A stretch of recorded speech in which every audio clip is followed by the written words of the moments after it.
Soccer, baseball, and softball fields are also being affected by the soggy ground. Luckily, the building had been evacuated, so there were no injuries in the fire.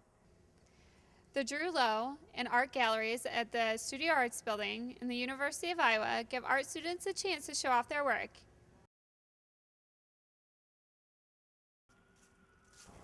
Chemicals caught on fire today during the cleanup in a meth lab in this Lakeside Drive apartment. Firefighters helped drug task force officers after they were called to the scene about 10:30 this morning. They were cleaning a meth lab on the second floor of this building. They said at around 1:30, the fumes caught on fire. Luckily, the building had been evacuated, so there were no injuries in the fire. Officers told us that they could not yet release if they had any suspects in custody. In Iowa City, I'm Layce DeLong.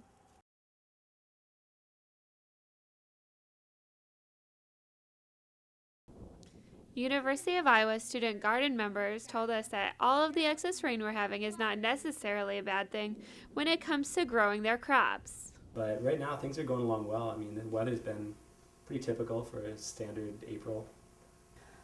We don't have too much in the ground. It's always nice to get a little bit of rain because then we don't have to go out to water. The student garden's greenhouse allows them to grow crops without having to worry about varying Iowa temperatures. We're lucky that we have a movable greenhouse that we can start things early in, and so that allows us to start earlier in the season and end later. The gardeners aren't worried about irrigating their gardens yet, but have a plan in case they need to.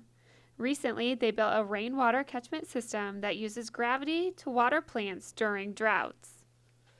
And we use that for supplementary irrigation. So in times when there's maybe been not much rain for a few weeks, we can use that to water plants. Jeff Durrell's environmental science class has 2 service learning projects with his student garden this weekend. It's really, really beneficial for us because we get 15 extra hands of volunteer labor and we get to sort of be conscious of the academic connections that are tied to the garden, which is a really cool part of it. Clouds will start to break up this weekend. The sunny skies and warmer temperatures will help to clear out some of the excess water that's built up in these fields. For UITV, I'm Layce DeLong.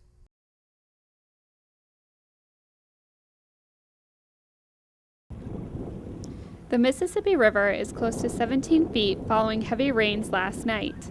Flood stage here is at 16 feet.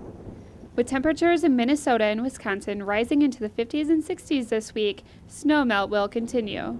Mix that with rainfall expected nearly every day this week, and the result will be flooding. Muscatine residents are getting ready for the flood. I think everybody's expecting a flood because of how much snow there was up north this past winter. And when it gets high enough, they'll shut the terminals down because they can't load barges anymore. And they just about did that last week, and then they changed the forecast on the crest. Experts warn that you may not know when flash flooding is approaching. They say never drive through a flooded area. Only 6 inches of water can reach the bottom of most standard cars. Also, water has the ability to wash away the road.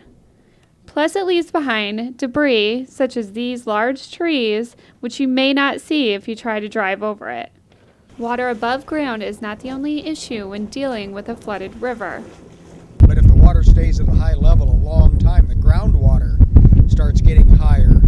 And my sister just said about an hour ago that they're thinking of starting to get things out of the basement. So that's just part of the deal when you live next to the river. Get ready. Layce DeLong, Daily Iowan TV.